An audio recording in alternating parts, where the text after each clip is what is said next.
College থেকে বাসায় ফিরে দেখলাম বাসা ভর্তি মেহমান। মামা মামির সাথে কয়েকজন ছেলে বসে আছে। ঘরে যেতেই দেখলাম আপুরাও এসেছে। কিছুই মাথায় ঢুকছে না আমার। ব্যাগ রেখে আপুকে জিজ্ঞেস করলাম, ছেলেগুলো কারা? আপুর কথা শুনে যেন আমি আকাশ থেকে পড়লাম।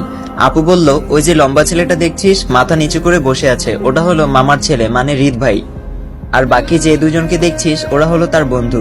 মামা মামি সহ এরা সবাই এসেছে তোকে বউ করে নিয়ে যেতে। আমি আপুর দিকে গরম চোখে তাকালাম। মজা করিস না আপু, আমি সিরিয়াসলি প্রশ্ন করেছি তোকে। আপু একটু ভ্রুকুচকে আমার দিকে তাকালো। আপু বলল, আমি তোর সাথে কোন দুঃখে মজা করতে যাব? আজ সন্ধ্যায় বিয়ে, বাবার কিছু বন্ধু বান্ধব আসবে আর হয়তো ফুফুরা আসবে, ঘরোয়াভাবেই বিয়ে হবে।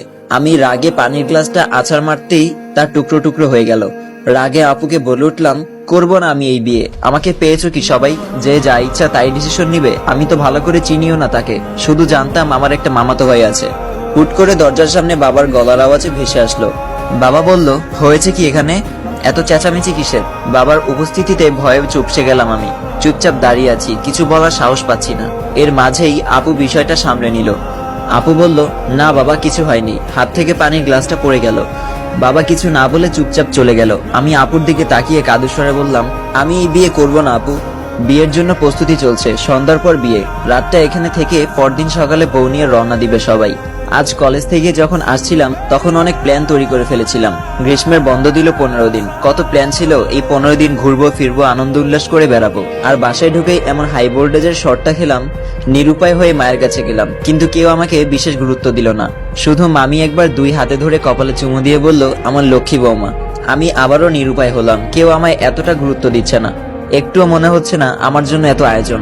আসার সময় খাম্বা মহাশয়, থুকু রিদ ভাইয়ের দিকে আর চোখে কিছুক্ষণ তাকালাম। এটাই তাহলে আমার মামাতো ভাই? মা একটা লেহেঙ্গা নিয়ে আমার সামনে এসে দাঁড়ালো। আমি এখনো বসে আছি মুখ গোমরা করে। মা আমাকে ওয়াশরুমে নিয়ে গেল। এরপর আপুকে বলল গরম পানি নিয়ে আসতে। এমনিতেও গরমকাল, তার উপর আবার গরম পানি, ব্যাপারটা একটু অসহ্যকর মনে হলো আমার কাছে। তবুও কিছু বললাম না। কেমন যেন একটা ঘোরের মধ্য দিয়ে সময়টা কাটছে আমার, নাকি এটা স্বপ্ন? একটু পর হুট করে ঘুম ভেঙে যাবে, এটাও বুঝতে পারছি না। আজ মনে হচ্ছে সেই একমাত্র প্রাণী যে কিনা কলেজ থেকে আসার পরই বিয়ের পিড়িতে বসতে হবে। মা আমাকে গোসল করিয়ে দিচ্ছে খুব যত্ন করে। এর আগে শেষ কবে এমন ভাবে গোসল করালো ঠিক মনেই নেই তার, হয়তো ছোট্টকালে। আমি এই বিয়ে করব না মা, তুমি আব্বুকে বোঝাও। আমি ভালো করে চিনিও না তাকে, কখনো কথাও হয়নি আমাদের, আর হুট করেই বিয়ে।